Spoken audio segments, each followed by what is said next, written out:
Pues, como hemos dicho, vamos a ir empezando. Bienvenidos a todos los que se han unido y los que se van a ir uniendo. Muchas gracias por venir de nuevo a Descubriendo Blockchain. Ya saben que esto está hecho para ustedes, para la comunidad, y pues a que aprendamos todos juntos de diferentes temas. Hoy nos toca identidad descentralizada y, como ya saben, pues tenemos a dos expertos, muy expertos, pues de los pues, que más conocen estos temas en América Latina y me atrevería a decir en el mundo, pues Milton Berman y Andrés Junge. Y bueno, ellos se van a presentar, seguro, no necesitan presentación, pero para los que no les conozcan, pues Andrés Junge, ahora cofundador de Nota Bene, antes uno de, pues, gran parte o una parte muy importante de Uport, empresa que ha sido muy representativa en temas de identidad descentralizada, y Milton Berman, pues igual ahora parte de IOP Labs como gerente de producto en temas de identidad descentralizada, y anteriormente parte muy importante, CTO del proyecto Didi, que es un proyecto de identidad descentralizada dentro de Argentina. Seguro ellos nos van a contar mucho más, pero sobre todo por mi parte, Andrés, Milton, daros las gracias por estar en Descubriendo Blockchain y compartir con todos vuestras experiencias y todas esas aventuras dentro de la identidad descentralizada. Así que nada, muchísimas gracias a ambos por estar con nosotros aquí, y somos todo oídos para aprender lo máximo. Muchísimas gracias. Gracias, Diego, a vos por la invitación y nada. Ahora igual va a arrancar Andrés la charla y después yo continúo. Hacemos ahí una consecución de charlas.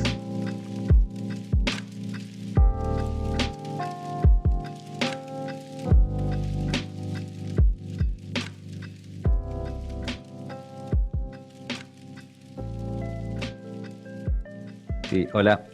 Bueno, gracias Diego por la invitación. Encantado de participar junto con Milton, ya que tenemos ya varias batallas en esto de la identidad descentralizada. Y bueno, básicamente la charla la partimos en dos para que sea más sencillo. Yo voy a hablar al principio como de lo más básico y después todo lo más difícil se lo dejamos a Milton. Así que la idea un poco es explicar de dónde viene todo esto y para qué cosas se pueden aplicar en la vida real o en el mundo. Bueno, me presento, yo soy Andrés Junque, soy, como dijo Diego, cofundador de Nota Bene.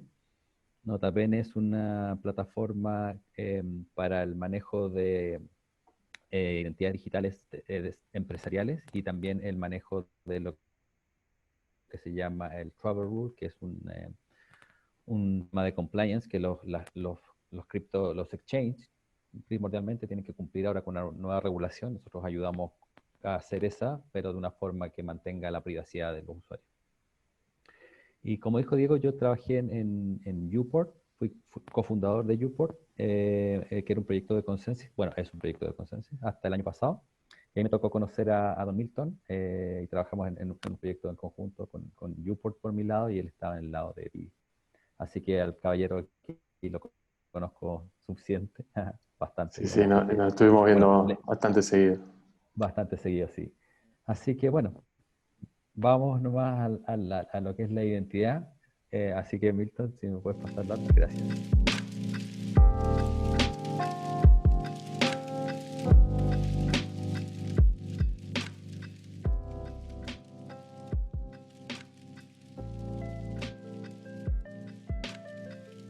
Identidad, ¿sí? Cuando uno empieza, yo en lo personal trabajé en el blockchain, monté un exchange, y cuando entré a trabajar a Consensus, Joe Lubin, que era el fundador, tenía esta visión del mundo descentralizado, ¿sí? Vamos a descentralizar todo, todo.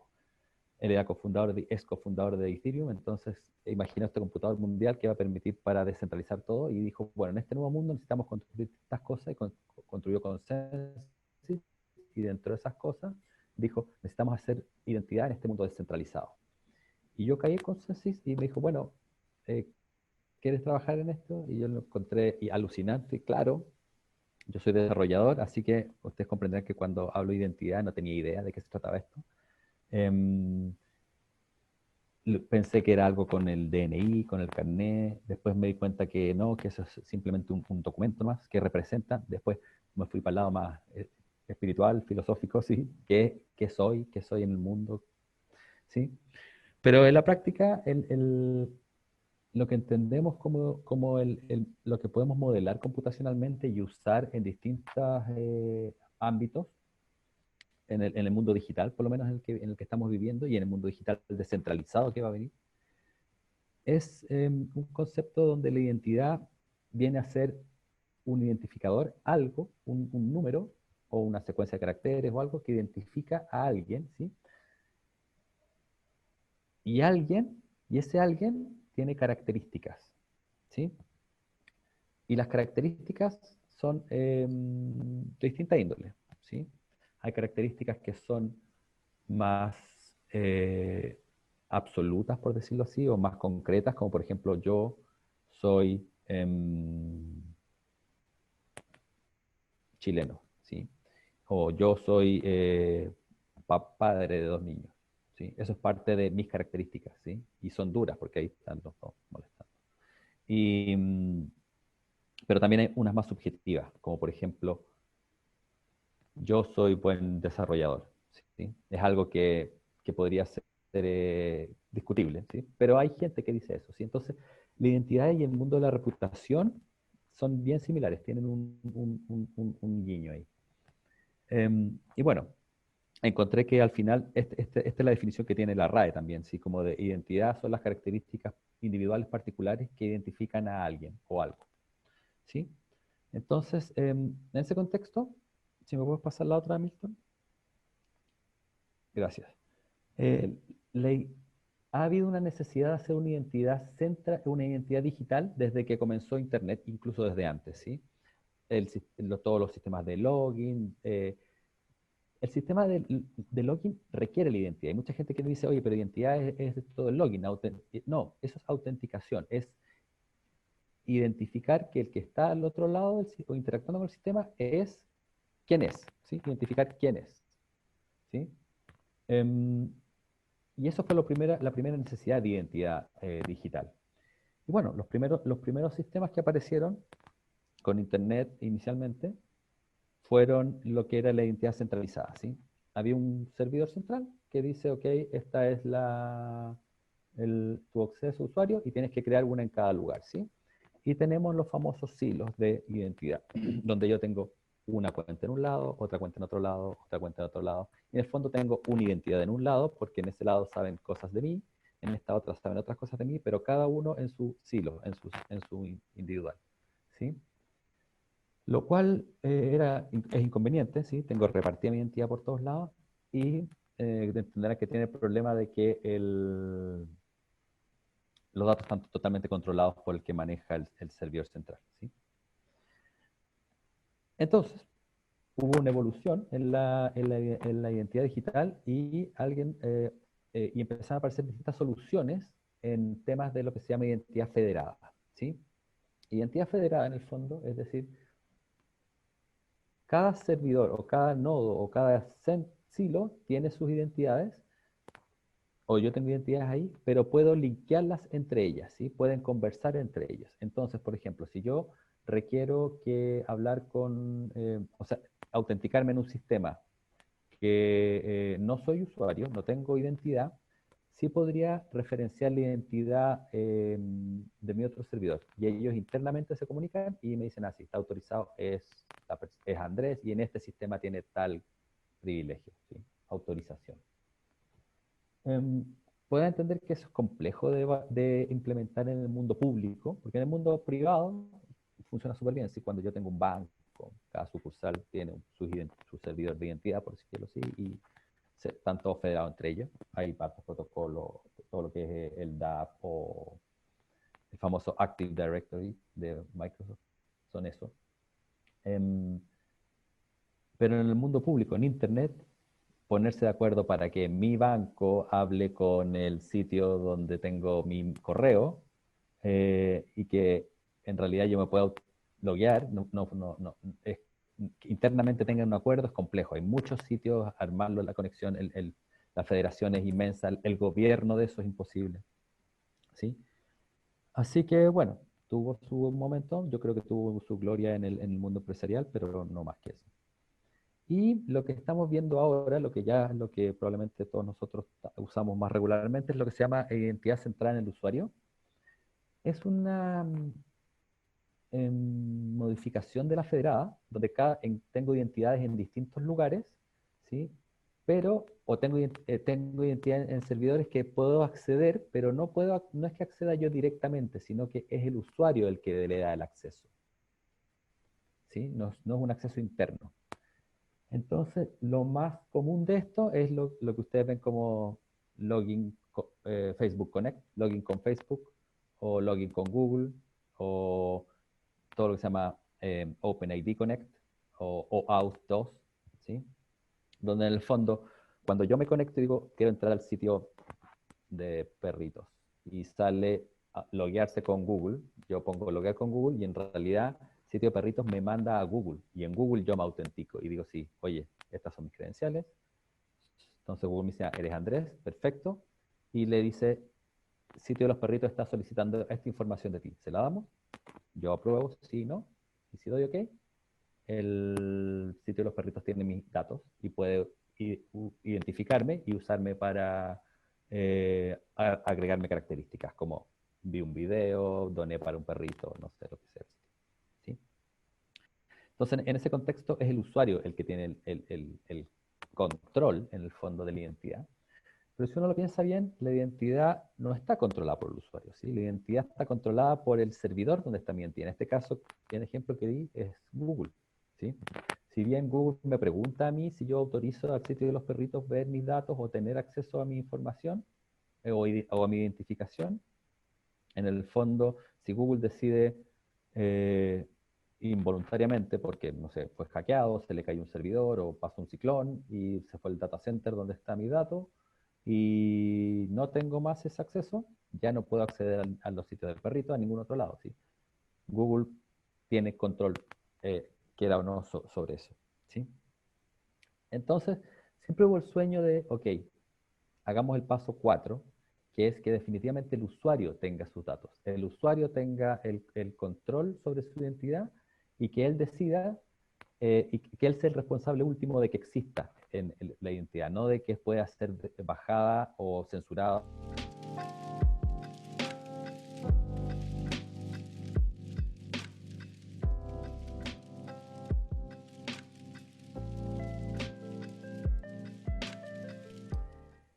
Paradójicamente, paralelo a todo este desarrollo de identidad, hubo ahí en los 90, yo creo que un pestañazo al futuro, ¿sí? Este señor, que está ahí con los anteojos, es Paul Zimmerman. Él era criptógrafo. En esa época, ustedes comprenderán que la criptografía era una cosa militar.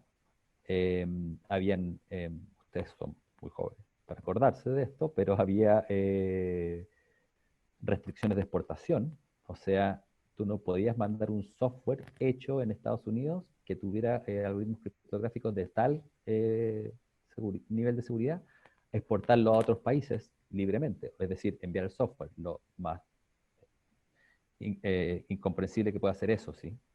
Entonces, había proyectos open source que se tuvieron que cambiar a otro lugar donde la criptografía fuera más amable, etc. Bueno, en esa época este señor inventó y bueno, había que pagar licencias para usar los algoritmos, etc.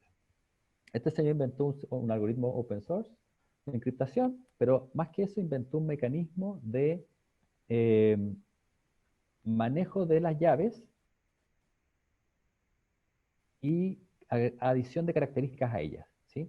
Entonces dijo, mira, mis llaves de encriptación, que me sirven para firmar, para encriptar, ¿cómo la gente sabe que son mías y no son de otra persona? Bueno, cada vez que me encuentre con alguien, voy a decirle, oye, ¿por qué no me firmas, tú que tienes una llave de firma, fírmame mi llave diciendo que soy yo? O sea, firma mi llave, mi identificador, con mis características.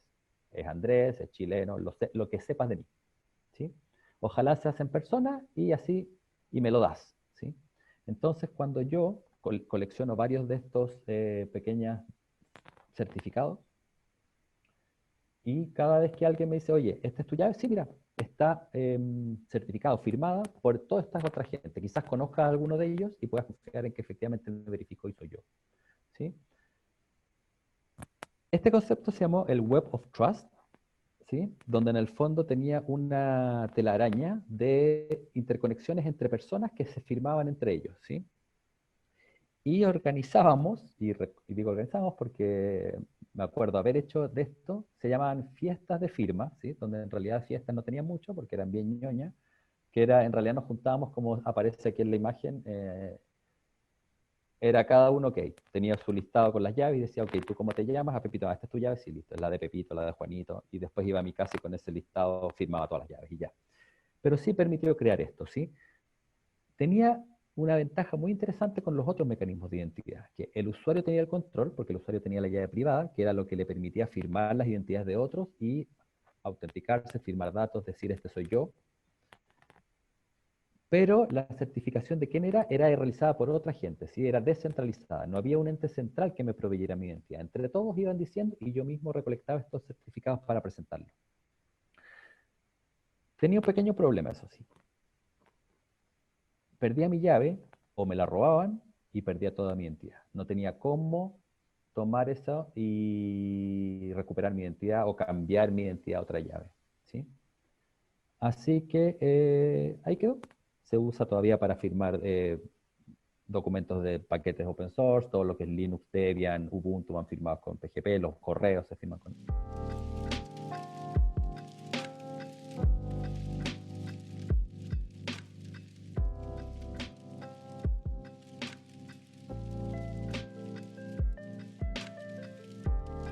Ok, el gran sueño dorado es tener la identidad soberana, ¿sí? En inglés, el término correcto es Self-Sovereign Identity. Con Milton y otros hemos discutido al respecto de cómo deberíamos decirlo en español. Identidad autosoberana es algo muy no natural, por lo menos para mí, no suena, no me sale. Es identidad soberana, en algunas partes de Latinoamérica, todo lo que es soberanía causa ruido. Yo creo que identidad digital descentralizada, identidad descentralizada es el término. ¿Cuál es el concepto aquí? Donde el usuario tenga control total. PGP se acercó mucho, ¿sí? Pero lo que permitió realmente que eso pudiera ser fue el advenimiento del blockchain, ¿sí? El blockchain logró que nosotros pudiéramos desasociar la identidad o el identificador de la llave, con lo cual podíamos rotar llaves, cambiar llaves, no teníamos problema del compromiso de seguridad y mi identidad permanecía. El tema era dónde podíamos guardar qué llave era de mi identificador, de una manera que el usuario lo pudiera controlar y que no fuera centralizado. Me imagino que ya sabe la respuesta, en el blockchain, ¿sí? El blockchain finalmente fue lo que permitió añadir el componente faltante para poder hacer una identidad descentralizada, donde el usuario tiene control total, como en PGP, la identidad se provee entre todos, ¿sí? Entre los actores que reciben la información, y los datos se guardan por el usuario. Son controlados 100% por el usuario, ¿sí? La siguiente, creo que estoy... Entonces, dentro de este concepto, por lo menos yo cuando partí con Uport, era, bueno, hay un blockchain, lo podemos hacer, empecemos a armar, ¿cómo lo hacemos? Guardamos datos en el blockchain, mejor que no, el blockchain es para siempre, así que si guardo datos personales, no lo tengo como borrarlos, el derecho al olvido, ya. Otras compañías empezaron a hacer cosas similares, proyectos diferentes, y dijimos, ¿sabes qué? Esto podemos tener diferentes implementaciones, pero no tiene ningún sentido que no sean interoperables. Es como que armáramos 3 sistemas de correo electrónico y no conversaran entre ellos. Por último, cada uno hace el suyo, pero que interoperen, ¿sí? Entonces formamos una fundación que se llama la Decentralized Identity Foundation y nos empezamos a juntar en eventos como Rebooting Web of Trust, como volver a hacer el Web of Trust, donde empezamos a definir estándares. Y el principal estándar que salió de ahí fue el DID, que es el Decentralized Identifier. Lo que permitió esto es un estándar que Milton lo va a explicar en mejor detalle, ¿sí? Pero lo que quiero apuntar acá es que esto permite que el identificador sea algo que tiene control sobre cuáles llaves tiene y eso puede estar guardado en el blockchain, ¿sí? Con eso tengo el mismo mecanismo que PGP, donde la gente me firma cosas y yo las guardo, y eso, pero las llaves con las que yo firmo están registradas o ancladas a un blockchain al cual solo yo tengo acceso en esa porción. ¿Sí?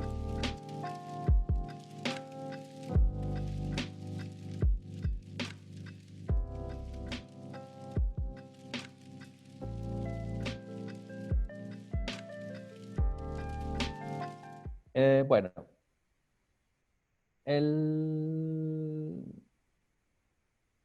para terminar, ¿sí? Un poco esto es un resumen de lo que expliqué recién, ¿sí? Tenemos un usuario, que es la persona del medio, no sé si sea mi curso, creo que no, no importa. Tenemos un usuario, que es el claims holder, el que está al medio, ¿sí? Él tiene un identificador, que tiene una llave anclada en el blockchain, ¿sí? Es su user DID, ¿sí? Hay un emisor, por ejemplo, un banco, que también tiene una llave, tiene una identidad que tiene llaves guardadas en el blockchain, ¿sí? Con las llaves que están guardadas en el blockchain, el emisor dice algo de mí, ¿sí? Que me emite un certificadito, una credencial. Estos son otros nombres que también tenemos que ponernos de acuerdo en español. Creo que hay gente que le llama testimonios, certificados, credenciales. Bueno,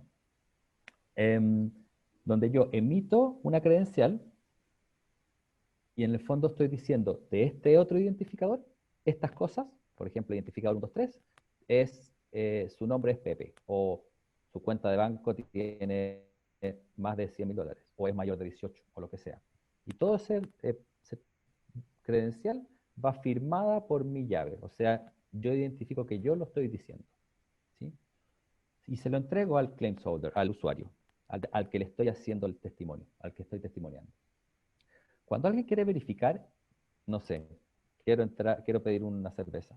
Ok, usted es más de 18, mire, tengo una certificado, una credencial, un testimonio que dice que tengo más de 18 y está emitido por el banco, el registro civil, la autoridad reguladora de alcohol del país, no sé, lo que fuera. Algo que el verificador reconozca como válido, ¿sí?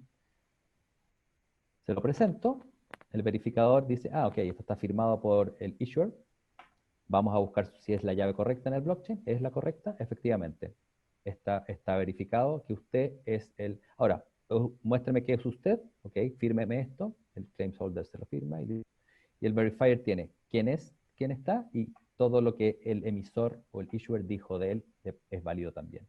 Como mayor de 18 le puedo expender la cerveza o lo que sea. Entonces, este mecanismo es lo que ahora llamamos de identidad descentralizada o identidad digital descentralizada. El usuario tiene control sobre los datos, hay emisores, están habiendo consumidores, están habiendo círculos cerrados donde hay un ecosistema donde tenemos usuarios que tienen emisores y tienen verificadores, entonces se presentan. Y aquí Milton puede hablar con mucho mayor propiedad al respecto de los distintos proyectos que se están armando con esto, las distintas soluciones que se están armando y cómo se está usando esta tecnología para esto. Creo que tenemos una ronda de preguntas, pero yo creo que mejor si lo hacemos al final todas juntas. ¿Te parece, Milton? Sí, sí, diría que vayan acumulando preguntas y lo vemos todo junto al final. Perfecto, perfecto. ¿Avanzo? Adelante, estudios. Bueno, espectacular, Andrés. Muchas gracias.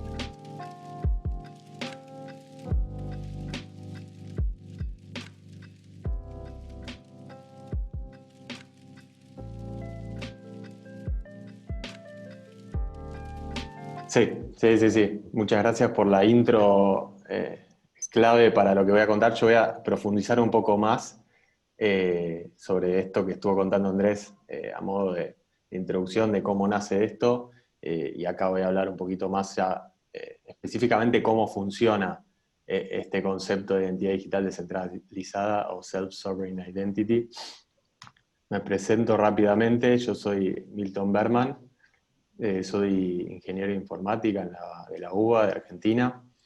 Bueno, muy apasionado en estos últimos años por tecnología blockchain, descentralización y en especial identidad autosoberana o identidad descentralizada. Hoy en día soy el Product Owner de Riff Identity y estuve en el proyecto DI, soy el CTO, ahora más colaborando, pero estuve en los primeros 2 años trabajando a full ahí. Me pueden encontrar en Twitter ahí en @MiltonBerman. Y bueno, aprovecho para agradecer primero por compartir ahí esta charla con Andrés, una más de esta cuarentena, esta pandemia, y especial a Diego y a Descubriendo Blockchain, que un honor estar invitado. Hubieron una seguidilla de invitados impresionantes, así que nada, felicitaciones Diego por el evento y gracias. Así que bueno, eso, vamos a profundizar en conceptos más puntuales sobre lo que introdujo Andrés. Y lo primero que traigo es esta foto, porque para mí es muy importante esto. El que está en la foto es Andreas Antonopoulos, en un video que hizo hace un mes, un poco más de un mes, y que me llamó mucho la atención y me gustó que él, una vez que Andreas se mete en algún tema relacionado a blockchain, descentralización, es por algo. Él arrancó con Bitcoin al principio, comunicó muy bien, hizo libros muy interesantes, después con Ethereum. Tuve la suerte de conocerlo hace un par de años en Espacio Bitcoin en Buenos Aires y le pregunté por qué le parecía identidad descentralizada y medio que me dijo, no me interesa, o no le dio mucha importancia en ese momento, que me puso mal, pero ver este video que hizo hace un mes y pico, de 1 hora, explicando estos conceptos, y los explicó muy bien porque él sabe explicar muy bien estas cosas, me dio a entender que estamos por el camino correcto con Andrés y todos los loquitos que estamos en esto. Y bueno, me voy a posar en cómo introdujo esto el amigo Andreas. Él habló del paraguas de identidad como algo que está por encima, que es un concepto medio difuso, que un poco lo introdujo Andrés. Que identidad se puede confundir con 1000 cosas: identidad de género, identidad, el derecho humano a tener una identidad, o lo más normal de confusión es el documento nacional de identidad, o la identidad digital. Es como algo muy abstracto, difícil de definir. Si lo miran en el diccionario hay muchas definiciones, y entonces de lo que hablamos nosotros en este caso es de las 3 cosas que están abajo. En específico, el identificador. Esto es un identificador digital que nos ayuda a darnos a conocer en Internet.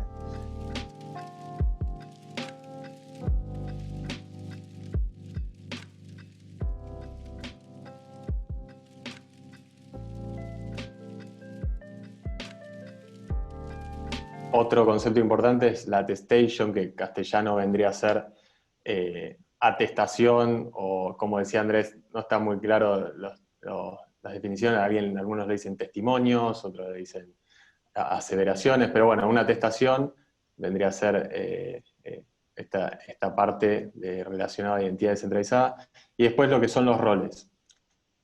Siempre, como comentó Andrés, hay un emisor, un titular de la identidad y un validador, los roles más importantes en esto.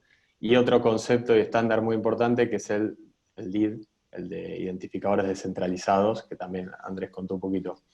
Entonces ahora voy a hablar sobre estos 3 grandes partes relacionadas a lo que es la identidad descentralizada.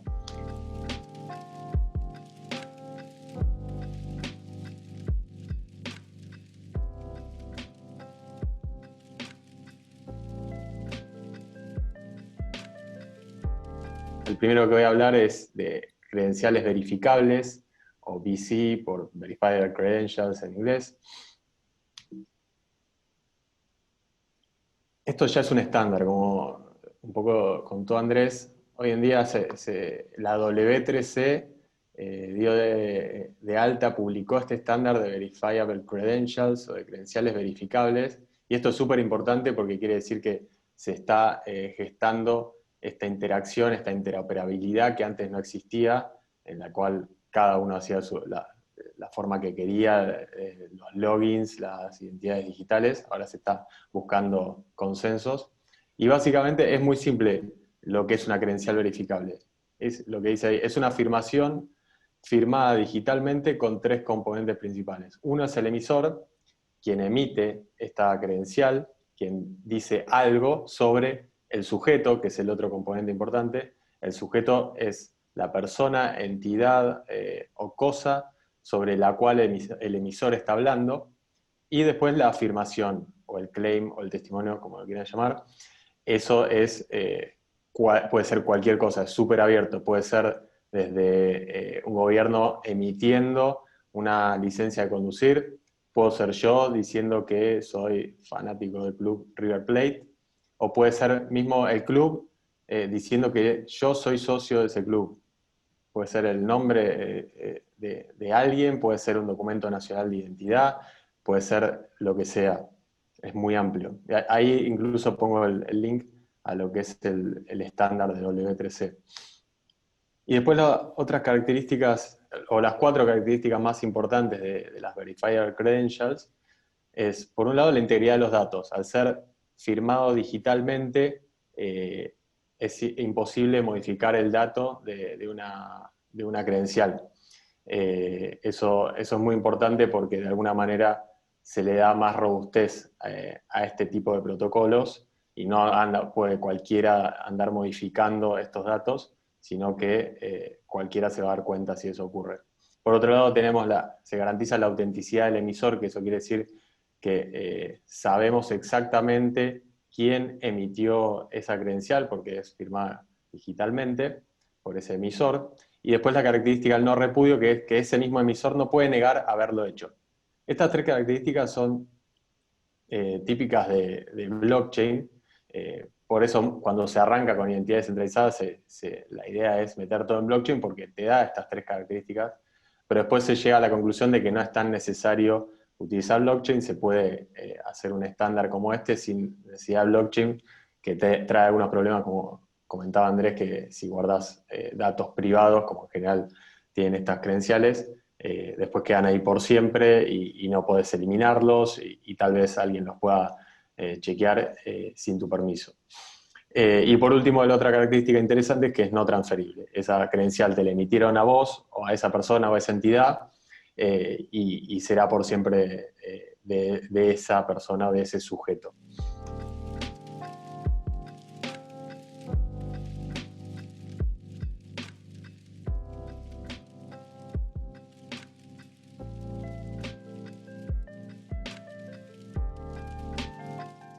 El otro concepto importante que dije que iba a contar son los roles. Esto ya lo introdujo un poco Andrés, lo voy a repasar un poquito rápidamente. Y son los roles más importantes en este caso, son los emisores, el titular de la identidad y los validadores. Los emisores puede ser cualquiera, puede ser un gobierno, una empresa, una persona particular, un sistema, lo que sea. Lo importante es que tenga un DID, un identificador descentralizado, y que pueda firmar estas credenciales, que tenga el software necesario. Y podría estar emitiendo, por ejemplo, si fuera un gobierno, un DNI, si fuera un servicio de validación de emails, una verificación de que ese email corresponde a alguien que pudo demostrar que le corresponde, una licencia de conducir emitida por el municipio, entre otras cosas.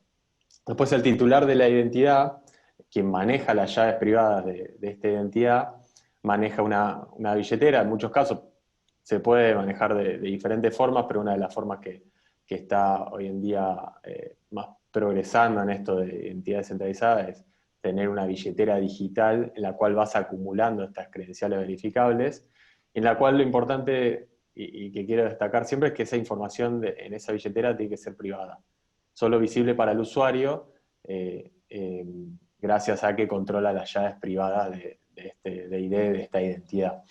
y el usuario puede revelarlas cuando lo desea, si alguien se lo solicita, y en ese momento otros pueden acceder a ese dato. Nadie debería poder acceder a esa información para que esto funcione bien, para poder garantizar la privacidad, que es algo y por eso lo remarco ahí con un warning, que es muy importante, y es algo que en los últimos años se viene perdiendo en lo que es el mundo digital, y estos estándares vienen a ayudar a recuperar un poco de esta privacidad. Todas estas credenciales que vamos acumulando no las puede ver nadie, es algo que nosotros queramos mostrar. ¿Y a quién se las podría mostrar? Por ejemplo, a validadores, a verificadores de credenciales. Podría ser un policía con una app que escanea QRs de la billetera de credenciales. Podría ser un sistema digital del gobierno que me solicita una credencial. Podría ser una aplicación descentralizada o no, que me solicita un permiso, por ejemplo, no sé, una credencial que diga que soy mayor de 18 para acceder a determinado contenido, o que vivo en tal país para acceder a algún servicio. Entonces, ahí esos validadores tienen que tener el software necesario para saber cómo verificar estas credenciales, saber que fueron emitidas por alguien de confianza, y que aún no han vencido y que cumplen con todos los estándares que venimos hablando.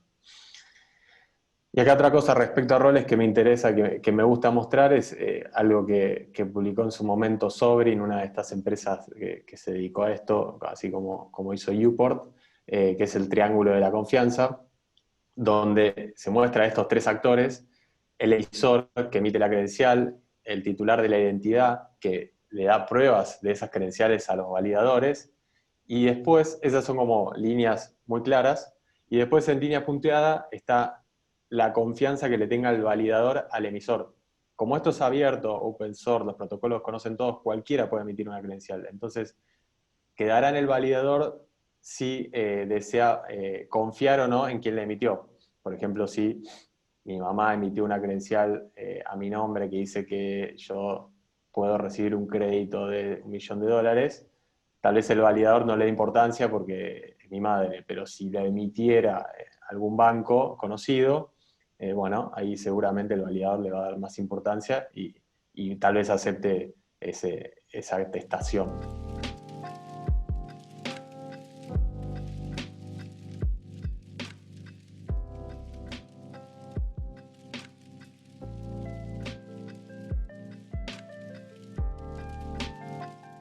Por último, el último concepto importante que quería contar es el de DIDs, de identificadores descentralizados, que ya Andrés lo contó un poquito.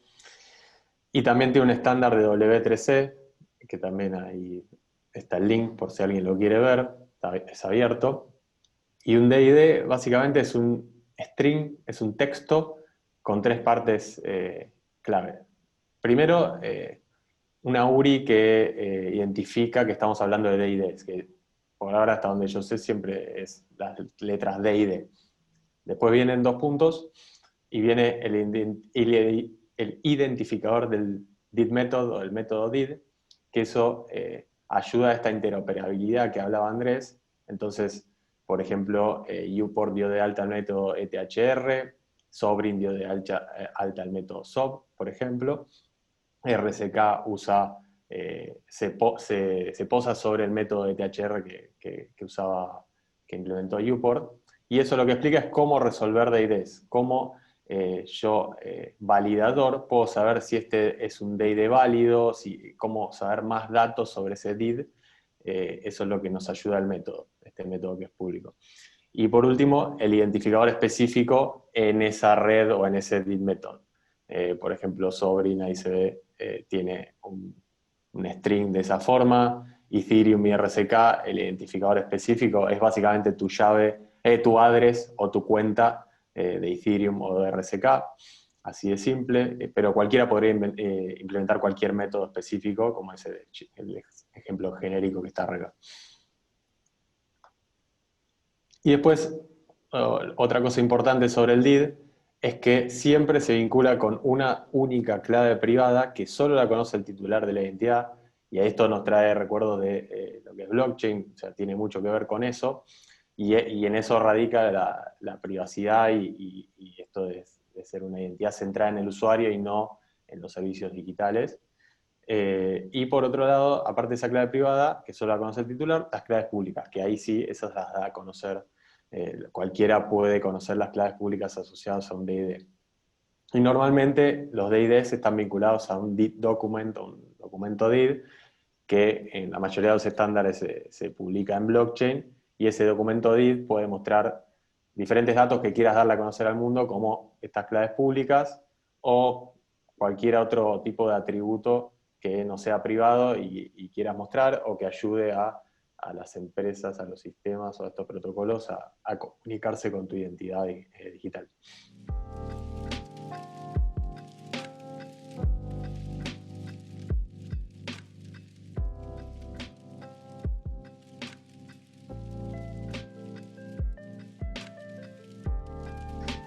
Bueno, y hasta acá llegamos. Hablé de estos tres conceptos importantes. Andrés habló bastante sobre esto, ya adelantó un poquito de blockchain, pero digo, bueno, si los tres conceptos más importantes no tienen tanto que ver con blockchain, ¿por qué estamos hablando en Descubriendo Blockchain de esta identidad descentralizada? Pero bueno, la realidad es que era esa pieza que faltaba a lo que pasó en los 90 con PGP, que yo no tuve la suerte de ir a esas fiestas de intercambio de llave como fue Andrés, pero bueno, parece que eran muy divertidas. Pero bueno, a esa PGP para hacer un éxito faltaba una pieza, y todo indica que blockchain puede ser esa pieza que faltaba para que esta identidad digital descentralizada pueda empezar a ser utilizada por las personas de verdad, y no solo por los por los nerds o los geeks. Y por otro lado, lo otro importante en este caso relacionado a blockchain, que después todas las implementaciones diferentes que hay van usando la blockchain de diferentes formas. Primero, cuando arrancó estos protocolos, todo se guardaba en blockchain. Después la mayoría se fueron dando cuenta que no era necesario, porque se podían aprovechar estos estándares que daban estas características, y no era necesario poner en blockchain porque es costoso. A veces al tener datos públicos puede ser peligroso en cuando se habla de una identidad privada y demás, pero se sigue usando, por ejemplo, en muchos casos para publicar estos documents que yo hablaba. Algunas implementaciones también están usando blockchain para hacer lo que se llama un anchoring de los registros de credenciales verificables que vas acumulando, para poder tener más veracidad y más confianza sobre estas credenciales. No solo tenés las características que hablé antes, esas cuatro, sino tener guardado en blockchain te agrega la característica de que la seguridad de que fue emitida en determinado momento, en determinado lugar, algún dato. En mi opinión, a veces no es necesario tener un timestamp de alguna credencial verificable, y en otros casos sí. Pero bueno, esto yo creo que se va haciendo camino al andar, y todos van encontrando las diferentes formas de usar la blockchain para esto. Por ejemplo, Sovereign tiene una blockchain completa relacionada a identidad digital descentralizada, y Uport lo usa un poco menos.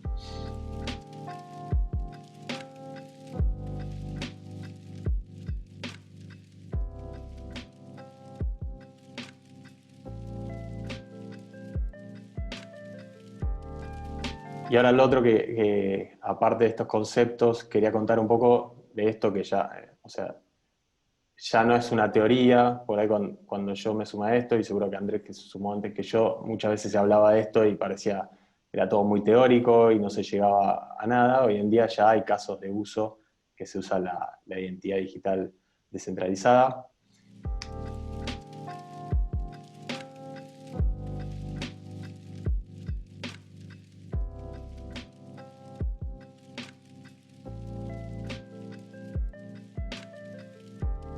Voy a arrancar con uno que formé parte, que es el proyecto Didi, que es un proyecto que es ejecutado por la ONG Bitcoin en Argentina, fondeado mayormente por el BitLab, en el cual hay diversos socios aparte, donantes. Es un proyecto sin fines de lucro, en el cual han participado y han donado Accenture, RSK y Riff, NEC, Blockchain Federal Argentina, TixLab, Low Capital y Programa Semillas. es un proyecto sin fines de lucro, en el cual se busca encontrar, mediante identidad descentralizada, estas tecnologías de descentralización y modelos de blockchain, cómo resolver un problema de barrios vulnerables, en principio en Argentina, pero después en Latinoamérica y el mundo, un problema que se llama lo que es la penalidad de pobreza. Todavía no me meto acá. Ese problema de penalidad de pobreza, lo que quiere decir es que personas que han nacido en contextos más vulnerables, en villas de emergencia o en barrios informales, normalmente, que pasa mucho en América Latina, en África y en todas partes del mundo, normalmente esas personas, esas poblaciones, les cuesta mucho más acceder, les sale más caro acceder a productos y servicios, a servicios financieros, entre otros, que a las personas que nacen en contextos más favorables. Por el simplemente hecho de vivir en ese lugar, mucha gente o no tiene un DNI, por ejemplo, o si lo tiene, no puede demostrar que vive en determinado lugar, y si vos vas a un banco y querés obtener una cuenta y no podés decir dónde vivís, el banco no te da, no te abre la cuenta, y así infinitos ejemplos que pasan de esto. Y la verdad es que la gente que vive en esos barrios tiene su historial crediticio interno, tiene su reputación. El problema es que eso ocurre ahí dentro del barrio, y en general para el afuera es muy difícil demostrar eso. Entonces la idea era encontrar estas herramientas de descentralización para eludir estos actores tradicionales que excluyen estas poblaciones normalmente, y buscar la vuelta para resolver ese problema de penalidad de pobreza. Entonces hay 3 casos de uso en los cuales Didi utiliza estos modelos de identidad descentralizada para construir identidad, ¿cómo se dice? Un credit history, un credit scoring, sin depender de estas entidades tradicionales, y también la construcción de una identidad. Por ejemplo, un socio del proyecto Didi, que es el programa Semillas, el programa Semillas es una entidad que otorga microcréditos en barrios vulnerables de Argentina, en muchos barrios.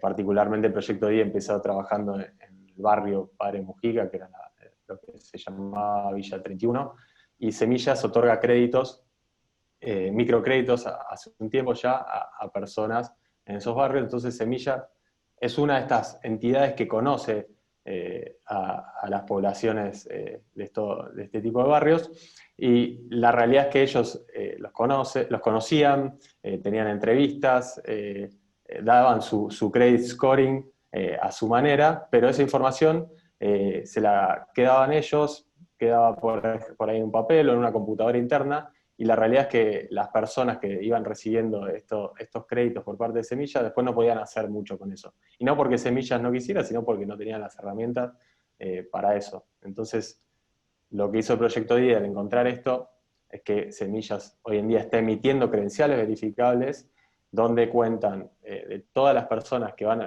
tomando estos microcréditos, van contando cuándo pagan, si pagan a tiempo, si no lo hacen, le van dando datos, por ejemplo, de su vivienda, datos de la encuesta socioeconómica que hacen, y todo eso son credenciales que van acumulando, credenciales verificables, con estos estándares exactos que hablé recién, que van acumulando estas personas en su aplicación, en una aplicación que se llama ID, y que la idea es que el día de mañana lo puedan usar para, de nuevo, si algún día quieren tomar otro crédito en Semillas, puedan demostrar eso. Pero también la hipótesis de este proyecto es que el día de mañana no solo con entidad Semillas, sino que puedan salir del barrio y decir, mira, acá tengo estas 10 credenciales verificables firmadas por Semillas, lo puedes verificar gracias a estos estándares de identidad descentralizada, lo puedes chequear y puedes estar seguro de que yo cumplí con esto porque Semillas lo dijo. Y si confías en Semillas, podés darme un mejor servicio. Bueno, esa es la hipótesis del proyecto.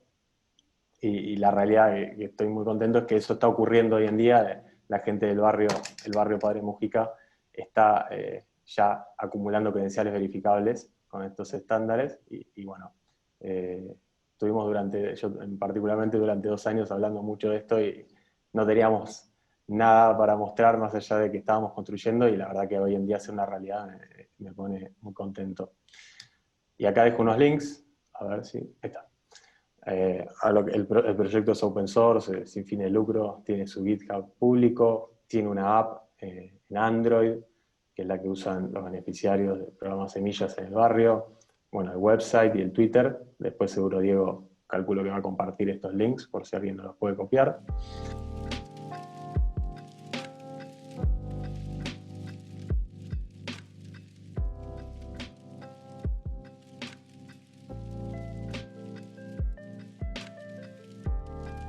Y lo otro que quería mencionar, otra implementación que quería mencionar es en la que estoy participando, lo que es Reef Identity. Reef es, bueno, primero cuento rápidamente, RSK es la blockchain, es una blockchain de smart contracts que usa los mineros de Bitcoin usa el hashing power de los mineros de Bitcoin para validar los bloques de esta blockchain. No voy a profundizar mucho sobre esto, no es la idea de esto, pero es una blockchain que es 100% compatible con lo que es Ethereum. Lo que cambia es el modelo. Por debajo, los mineros de esta capa de smart contracts son los mismos mineros de Bitcoin, lo que le da un poco más de... o para mí lo hace muy interesante, porque estás compartiendo la seguridad de la red blockchain más segura del mundo, y tenés la capa de smart contracts por encima, que es algo que le da mucha más programabilidad y te da muchas más opciones, como se puede ver con los casos de uso de Ethereum. En RSK lo mismo. Y Reef vendría a ser una capa por encima de RSK, en la cual la idea es poder conectar a los developers que no conocen tanto de blockchain, poder darles soluciones y tools y herramientas para que puedan interactuar con blockchain. Eso es lo que vendría a ser la capa de Reef, y yo particularmente trabajo en Reef Identity, y estamos creando herramientas y aplicaciones para implementar soluciones de identidad digital descentralizada. O sea, todos estos estándares que les introdujo Andrés y que yo estuve profundizando, hoy en día ya los pueden utilizar para sus websites, sus DApps, sus aplicaciones, utilizando las tools que también son open source de Reef Identity. Somos compatibles con los estándares de Verifier Credentials y de IDs, compatibles con el estándar de Ethereum, el que dio de alta UPort del ERC-1056.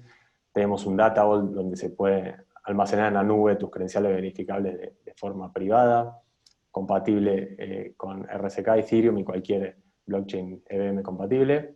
Y dentro de poco vamos a tener también la posibilidad de tener un Web3 provider, que es algo más específico de blockchain, compatibilidad con el EIP 1193, y lo que es el DDoS, que viene a ser la posibilidad de generar autenticación, como ocurre hoy en día en los sistemas tradicionales, el login, los tipos de login que comentaba Andrés, pero ya con estas herramientas descentralizadas. Así que bueno, ahí también los invito a ver los links. En GitHub tenemos bastante código, bastante bien documentado para los que les interese, los developers. Y también, bueno, está el Twitter y el website de Reef.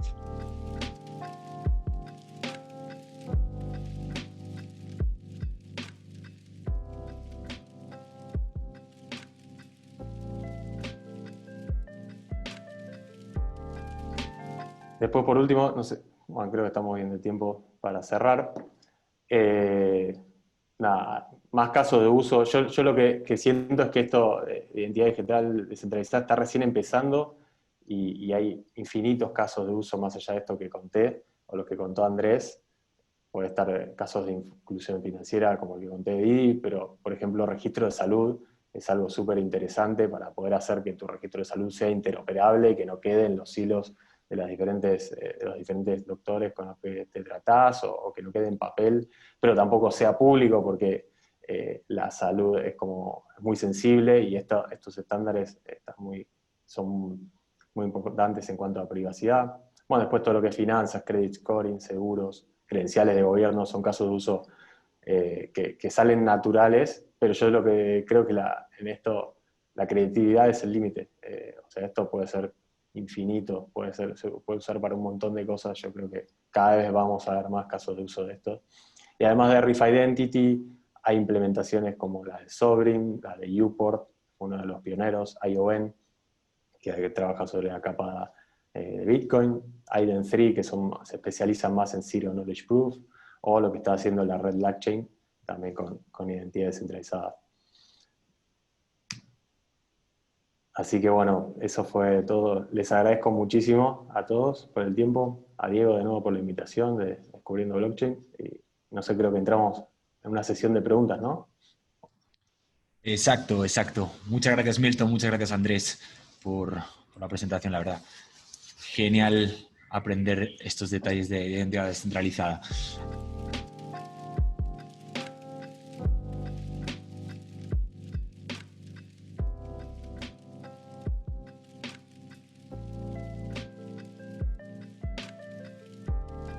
Había preguntas por ahí. Andrés, de hecho, ya estaba respondiendo algunas de ellas. Sí, te dejé las más difíciles, Milton. Como siempre lo mismo. Sí, pero bueno, ya estás acostumbrado. Pero No sé vos si, creaste todo esto, Andrés. no sé si Andrés, A ver, a ver.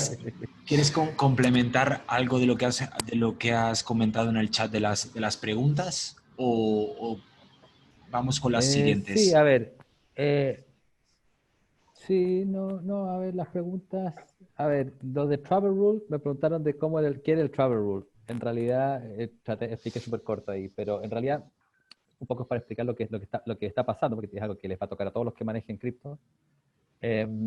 La FATF, o GAFI también en francés, es la Asociación Mundial de Entidades Reguladoras del lavado de dinero y financiamiento del terrorismo, ¿sí? Anti-lavado de dinero y financiamiento del terrorismo. Y ellos determinaron de que, así como los bancos o las instituciones financieras, cada vez que transfieren fondos entre ellas a nombre de sus clientes, tienen que transferir la información de los clientes. Ahora las instituciones cripto, entiéndase, y de ahí lo definieron, los VAS, los Virtual Asset Service Provider, entiéndase, instituciones que manejan cripto a nombre de sus clientes, no usuarios con sus propias llaves, ¿sí? Los exchange, los fiat on-ramps, los, bueno, wallets que son custodiadas, custodial wallets, todos ellos, cada vez que hagan una transferencia entre VAS, o sea, si de tu exchange le estás enviando dinero a otro usuario en otro exchange, tu exchange va a tener que enviarlo, aparte de la transacción blockchain, va a tener que enviar la información del originador y el del beneficiario, ¿sí? Cosa de que si en algún momento la autoridad, me imagino, quiere hacer un control de quién está lavando dinero, tiene sospecha o alguna orden judicial lo pide, entonces pueden ir por los exchanges siguiendo el dinero, ok, a quién se fue, ¿sí? A diferencia de las instituciones bancarias, no hay una cosa como SWIFT, que yo pudiera guardar todos los datos ahí, sino que como esto es descentralizado, cada bus va a ir guardando los datos que va recibiendo. Y si hay muchos protocolos para esto. Distintos exchanges se juntaron y han hecho como 4 o 5 protocolos para transferir esta información. Algunos, en mi opinión, son bien malos en el sentido de que los datos privados fluyen en una cosa más central. Yo creo que eso es peligroso. Y hay otros que permiten encriptar los datos entre un lado y otro, ¿sí? Entonces, el concepto es que los VAS creen identidades digitales y credenciales sobre sus usuarios, las cuales puedan emitir y enviar a los distintos actores cuando se requiera por el Travel Rule. Eso hacemos en Nota Bene. La otra pregunta que te dejaron, Milton, no, otras de que había otras de Didi, y yo, pero había una sobre los temas que está trabajando Santi Siri, ¿sí? Sí, lo de Circles. Bueno, sí, todo eso. Sí. Al respecto de que en el fondo la identidad y la prueba de un ser humano detrás de eso. ¿Quieres hablar de eso? Sí, la leo de la pregunta. Dice, recientemente han Dale. habido proyectos bastante usados como Bright ID o Circles UBI. Me causa curiosidad que tanto cumplen la característica esencial de la autenticidad de la información del emisor cuando los validadores están en muchos grupos y redes sociales compartiendo el link a diestra y siniestra. Santiago Siri hablaba en el meetup de Ethereum Bogotá, que después dice que es Ethereum Costa Rica en realidad, sobre una identidad continua de menos 100 a 100, contrario a ese estándar binario. ¿Qué opinan al respecto? Bueno, sí, yo lo que creo que debe ocurrir es que nosotros tengamos infinitos identificadores. Yo no creo que debiéramos tener un único identificador y que ese sea lo único con lo que nos manejemos en el mundo. Yo creo todo lo contrario, creo que tenemos que tener infinitos identificadores, poder tener un identificador público con el que me doy a conocer tal vez con el gobierno, tal vez, o no sé, con entidades, con autoridades, un identificador privado con el que puedo jugar a los videojuegos si quiero o entrar a determinados websites, otro identificador que no se linkee con ninguno de estos dos, que use con los bancos, otro que use para hacer compras, y yo creo que eso es lo interesante de esto, que no dependés de otros para manejar esto, simplemente si nosotros logramos dar con la tecnología correcta, que estamos en eso, esto que digo no es algo imposible, es algo factible, podemos empezar a manejar nosotros como user-centric, centrado en el usuario, esta identidad que nosotros manejamos, por ejemplo, una llave privada, y a partir de esa llave tenemos muchísimas identidades con las cuales vamos generando nuestra reputación en cada uno de los servicios o personas o situaciones con las que interactuamos, y no quedamos de alguna manera tan expuestos en situaciones donde no es necesario. Yo siempre hablo de que, un ejemplo de que cuando alguien te pide el DNI en Argentina o en otros países seguro pasa lo mismo, tal vez en realidad lo único que quieres saber es tu nombre y apellido, pero vos al darle tu DNI le estás dando tu nombre y apellido, la dirección donde vivís, tu número de documento, tu grupo de sangre, algunos datos adicionales, la fecha de vencimiento, tu fecha de nacimiento, un montón de datos que de alguna manera no es necesario entregar. Entonces, yo creo en el principio de la minimización, que es uno de estos principios de identidad descentralizada, donde lo mejor es compartir la menor cantidad de datos posible, siempre lo mínimo indispensable para la interacción que estás haciendo. Y por eso esto que dice Santi Siri, supongo, de identidad continua, que es, no es, bueno, te comparto todo y ya está, así seré por el resto de mi vida, sino que yo voy construyendo y no necesito que todas las interacciones mías de la historia que yo hago con el mundo digital queden todas linkeadas, porque yo creo en el derecho a la privacidad y creo que hay interacciones que no queremos que conozca todo el mundo, otras que queremos que conozcan algunos, otras que sí queremos que conozca todo el mundo. Entonces, yo creo en eso, creo que es algo que tiene que pasar y bueno, estamos empujando por ese lado. Bueno, ¿alguna otra pregunta que quede en el tintero?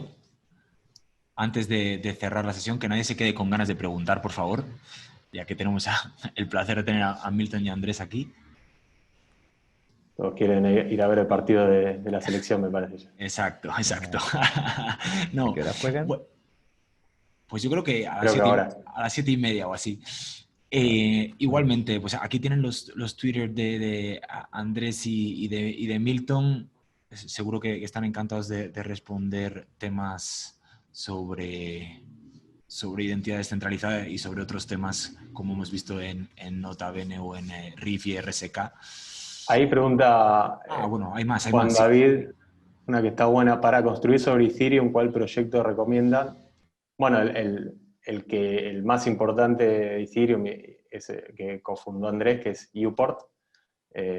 Nosotros, lo que estamos construyendo en Reef Identity, nos basamos en Uport, tenemos algunas funcionalidades adicionales, y por lo cual también te lo recomiendo, porque estamos construyendo sobre RSK, pero es 100% compatible sobre Ethereum. Así que esos dos pueden funcionar. Entonces, de nuevo, Milton, muchas gracias. Andrés, muchísimas gracias. Un placer. Y a Gracias a ti. todos, muchas gracias por estar con nosotros otra vez en Descubriendo Blockchain. Así que nada, estamos hablando. Cuídense mucho. Muchos abrazos.